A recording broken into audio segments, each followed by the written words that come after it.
So hey guys, আগে এই ভিডিওটি দেখো, তারপর এই ভিডিওটির ফানি ফানি কমেন্টগুলো পড়বো।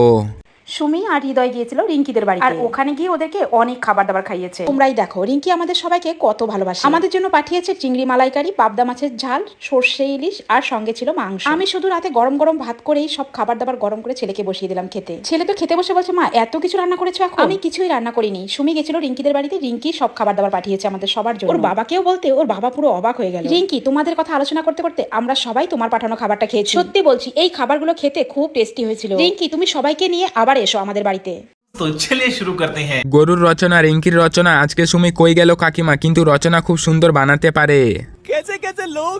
ভিডিও শুরু হয় সুমি আর হৃদয় দিয়ে। আজকে হঠাৎ রিঙ্কির রচনা কেন কাকিমা? আপনার সুমিকে ভুলে গেলেন? আমি বলুম না, আমার শরম করে। মনে হচ্ছে রিঙ্কির সঙ্গে সুমির ভাইয়ের বিয়ে দিবে, সেই জন্য রিঙ্কির রচনা করছে কাকিমা। আসলে রিঙ্কি জানে আপনারা খেতে পারেন না, ভিক্ষা করে খান, তাই ও এত খাবার পাঠিয়েছে, আর কিছু না। বলেন কি?